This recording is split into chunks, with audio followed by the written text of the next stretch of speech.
Streaming now, this is the Wood TV Live Desk. And good morning, everyone. Phil Penarski here with the Wood TV Live Desk. Hope you're having a great start to your Tuesday. The Michigan Panthers showed out on all sides of the ball last Sunday in Memphis against the Showboats, winning the game 35-18 and moving back over to 500 and also into sole possession of second place in the USFL Conference of the United Football League. And we are so very happy to be joined by Josh Dunlop of the Panthers today to talk about that win, what's coming up next week, and we'll also get a chance to get to know him a little bit better. Josh, thank you so much for being here today. Thanks for having me, guys. It's a pleasure to be here. Of course, and you guys bounced back from that loss in San Antonio on Sunday against Memphis. You move back into the win column now at 3-2, and you get that first win on the road of the season. I mean, how great of a feeling was it to really come out with a victory on Sunday? Oh, it was awesome, man. Just all the preparation that went into that week. We really wanted to bounce back from the San Antonio loss, and that entire week was just focused on, what we can do to improve from within, not so much looking at our opponent, but looking at ourselves to focus on what we can do to improve our offense, improve our defense, and improve our special teams. So it was just really cool to go out there and prove to everybody that, we can just, when we focus on ourselves, we can produce really good football. And that's what we did out there in Memphis. It was a really fun time. Absolutely. Improved really was the key phrase, I think, there. I mean, you got, especially on the offensive side of the ball, you guys really played terrific, getting those 35 points. Kind of a switch up from last game against the Brahmas, where you guys really just seemed to be struggling. Can you talk about that switch you guys had, whether it was pre-game, right before the game, maybe during the game, maybe some adjustments, or even really kind of in that week of practice leading up to it that really kind of switched things over and really made you guys super duper competitive on the offensive side? Right. Yeah, I believe, going into that San Antonio game, we were really focused on our opponent more so than ourselves. And when we do that, we can, leave out opportunities for success when it just comes down to executing on the offensive side of the ball. And going into Memphis, we really wanted to focus on, establishing a dominant run game. And I believe that's what we did. And when we do that, it gives us opportunities to get other guys open and just really spread out the defense. So that was the focus going into Memphis, was just to start fast. That was one of our focuses because, we've struggled in the past to, get the ball moving early, and we really just wanted to get that first down so we can get some momentum going and silence the crowd so we can take that element out of it entirely. And that was the focus, even up into the pregame locker and the pregame meal and the pregame speech from the head coach was, how can we start fast, and what does that look like on both sides of the ball, whether it's defense, getting the ball back, turnovers, interceptions, fumbles, and on the offensive side of the ball, getting that first down, and even special teams, getting good field position to set up our defense or to set up our offense for a good possession. So that was the main focus, was how can we start fast and how can we continue that throughout the entirety of the game. And, you mentioned the run game, you guys kind of leaning into that. That really was the big story of the game, you guys helping out Wes Hills, getting those 3 different touchdowns and 5 rushing touchdowns in general for the team on Sunday. As an offensive lineman, I played a little bit in high school, not to brag or anything like that, but, the offensive linemen, they're kind of the unsung heroes of the offense, especially when the running game is going really well like that. I mean, just talk about kind of from an offensive lineman perspective, just, what it means and kind of gets you guys going, I'm assuming, when your running backs are also kind of getting going like that.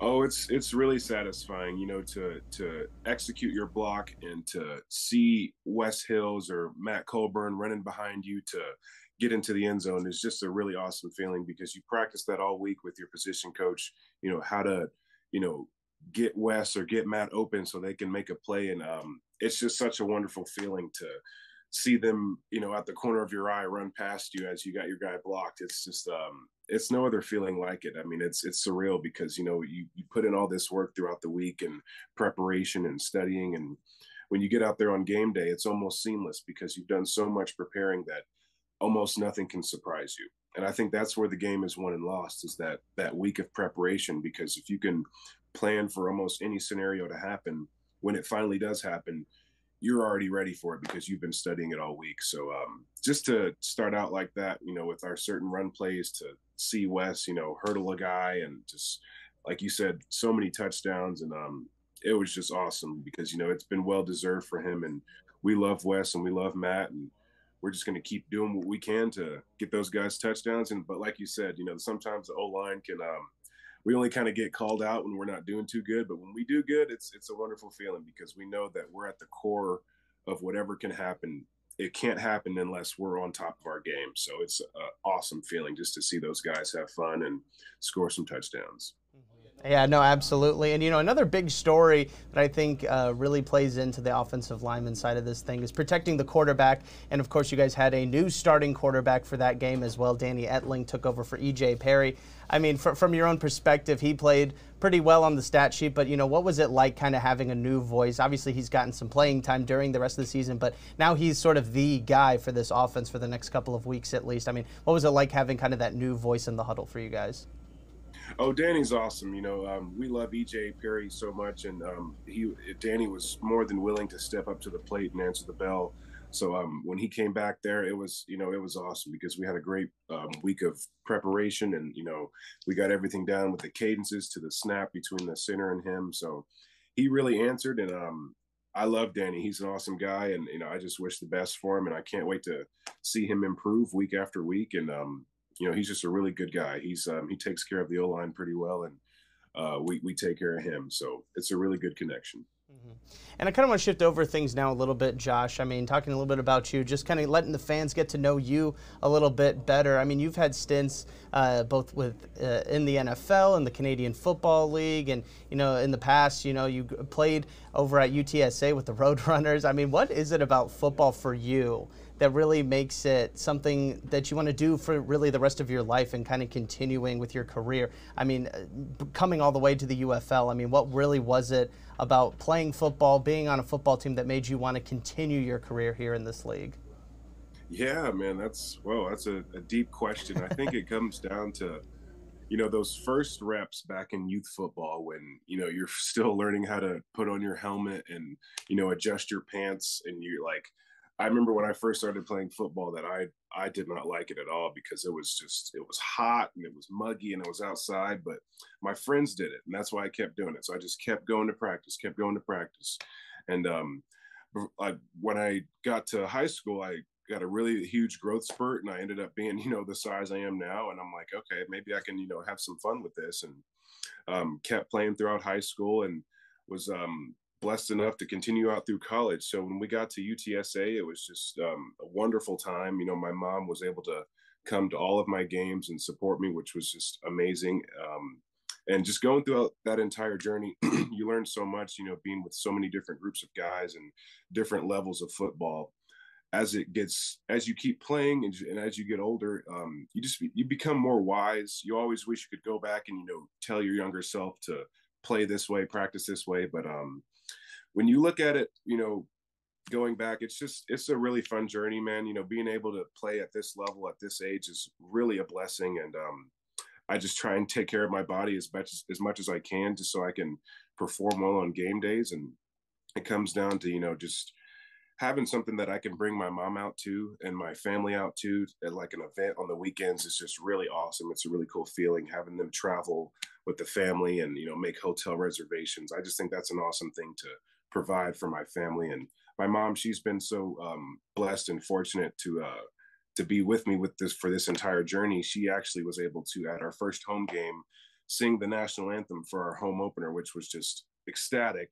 As a player, there's so many things going through your head on game day, but to have your mom singing the national anthem for your home opener is just a whole different level of emotion. So it really came full circle when I got to see her do that. And just she's been singing at our church for over 20 years. And when she finally got the green light that she was going to be able to do that, she was just ecstatic, recording at the church. And it was just an awesome feeling. I'll never forget that. But just, it's come full circle, man. And playing football is just so much fun. And I thank God for it every day. And if there's anybody out there who's young and thinking about doing this, I say, go for it, man, because it's so much fun. It really is. Right. No, absolutely. And, I got to ask about your mom performing during that first home game. I mean, was she at all nervous? Did you kind of help her out, kind of break down those nerves? Or like you said, she's been singing for over 20 years. Maybe this was just, another thing for her to do. Yeah, she was definitely nervous, but she said you'll never be able to tell in my voice because, that's something singers just have to be able to do is, conquer that. But she was definitely nervous going into it. I remember seeing all the emails between her and our media guy just about rehearsals and getting to the stadium early was just really cool to see. I even got to see her rehearse for pregame a little bit. So that was my first time being able to actually hear her sing a solo with a crowd that size. So it was just awesome, man. She was, yeah, she was a little nervous, but she had so much fun. She got to feel like a celebrity. And she said when she was going to the concession stands, people were like, "Oh, weren't you the person who sang the national anthem?" So it was awesome. She had a great time, and I got it all on video, so I can go back and watch it whenever. It was magical, man. It was truly a special. Right, right. No, I love that. All right, Josh. Well, again, we really appreciate you stopping by. Got one last question for you before we let you go. You guys are going to be taking on the Arlington Renegades on Sunday. You guys are going to be back at Ford Field, but the Renegades are 0-5 to start the season. And I got to ask, what's it going to take for you guys to continue this win streak, move it to 2 games, and then also maybe even avoid being the first team to fall to the Renegades this season? What do you guys need to do to make sure you guys get back in that win column and stay in there? Absolutely. I think with this team, especially, that their record is very deceiving. I believe they're a very good football team.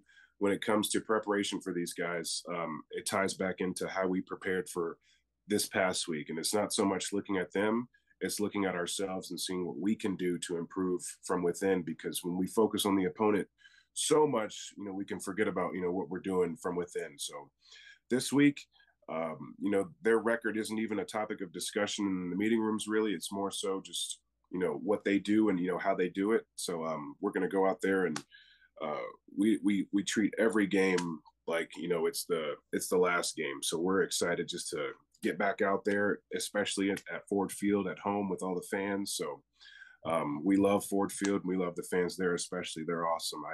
I know a few in particular. So yeah, just, when we go out there and play Arlington, we're going to do what Michigan does. And I think it comes down to preparing from within, not so much looking at the opponent.